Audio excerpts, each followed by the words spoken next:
तो बच्चों प्रश्नावली 7.2 का क्वेश्चन नंबर 8 है। यदि ए और बी क्रमशः -2 और 2 -4 हो तो बिंदु P के निर्देशांक ज्ञात कीजिए ताकि AP बराबर उसने दे रखा 3 भाग में 7 AB हो और P रेखाखंड AB पर ही स्थित हो, यानी जो रेखाखंड AB होगा वहां पे कहीं पे P स्थित होगा। ठीक है, तो सबसे पहले हमें इनके अनुपात निकालने हैं बच्चों, और अनुपात निकालने के बाद इस क्वेश्चन को हल करना है। ठीक है, तो चलिए करते हैं इस क्वेश्चन को। तो बच्चों एक AB रेखाखंड है, इस पे बिंदु P है, बिंदु A और बिंदु A B के निर्देशांक तो आपको दे रखे हैं। P बिंदु के निर्देशांक हमने मान लिए कितने हैं, x और y। ठीक है, अब बच्चों रेखाखंड AB में क्या क्या होगा, AP प्लस के BP, तो आप लिख सकते हैं AB बराबर कितना हो जाएगा, AP प्लस के BP, यानी AB क्या बराबर होगा, AP प्लस के BP। ठीक है, अब उसने हमें क्वेश्चन में क्या दे रखा है बच्चों, AP बराबर दे रखा है 3 भाग में 7 AB के। तो हमें बच्चों यहाँ अनुपात निकालना है AP और BP का। तो हमें यहाँ करना क्या है, AB को हम इधर भाग कर लेते हैं, तो AP बराबर किसके हो जाएगा, AB, यानी AP भाग में AB हो जाएगा और बराबर हो जाएगा 3 भाग में 7। ठीक है, अब बच्चों AB बराबर हमने हमारे पास क्या है, AP प्लस BP, तो इस AB की जगह हम रख देंगे AP प्लस BP। तो AP हो जाएगा, AP भाग में क्या होगा, AP प्लस के BP, और ये होगा 3 भाग में 7। ठीक है, अब हमें करना क्या है बच्चों, अभी थोड़ा सा हमारे पास ये हल नहीं निकल पा रहा, तो हम इसको करेंगे क्या कि इसको व्युत्क्रम कर लेंगे, यानी इन्हें उल्टा कर देंगे। ये वाली वैल्यू ऊपर आ जाएंगी और ऊपर वाली नीचे आ जाएंगी, तो व्युत्क्रम कर देंगे इन्हें, तो क्या होगा, AP प्लस के BP भाग में AP, और ऐसे ये ऊपर चला जाएगा, ये भाग में आ जाएगा, तो 3 भाग में यानी 7 भाग में 3। ठीक है बच्चों, अब हमें करना क्या है, अब देखेंगे अगर हम इन्हें अलग अलग भाग करेंगे तो AP से AP का भाग हो जाएगा, तो कितना बचेगा, 1। तो अब हम यहाँ पे करेंगे क्या बच्चों कि यहाँ पे हो जाएगा AP भाग में AP प्लस के BP भाग में AP, और हम इसे लिख सकते हैं 3 + 4 भाग में 3।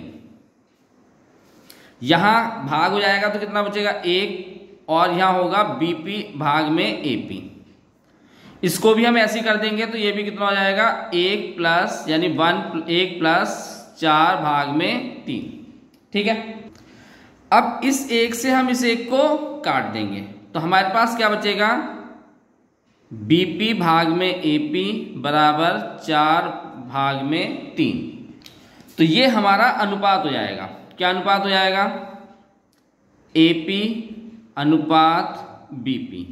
AP कितना है बच्चों आपका 3, और BP कितना है 4, तो ये अनुपात आ गया आपका 3 और 4 का।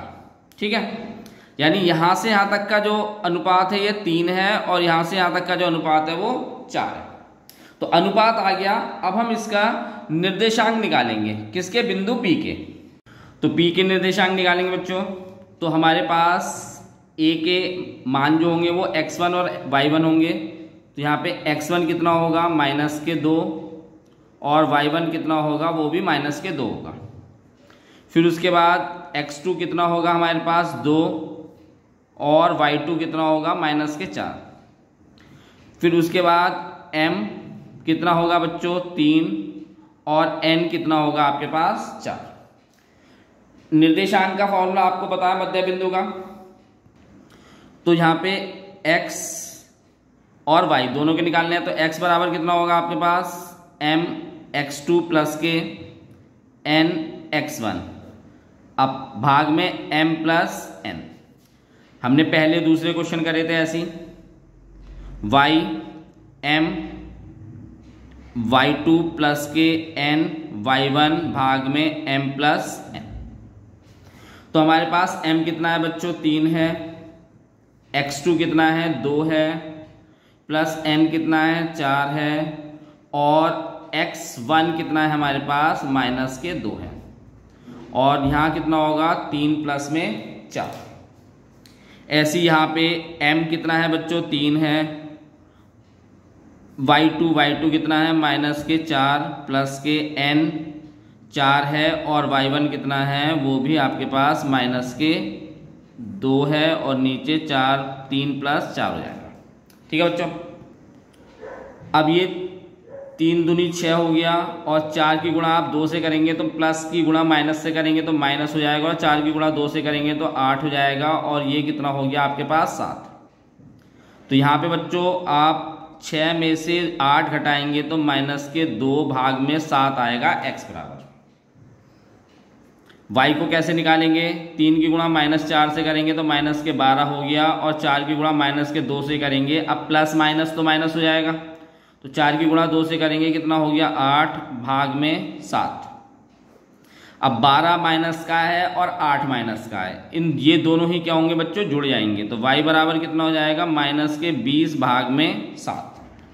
तो p के निर्देशांक आए आपके पास -2 भाग में 7 और -20 भाग में 7।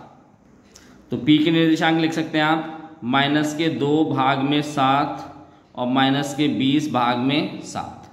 ये बच्चों आपका क्वेश्चन नंबर 8 था, ये खत्म हो गया। अगले क्वेश्चन की तरफ चलते हैं हम।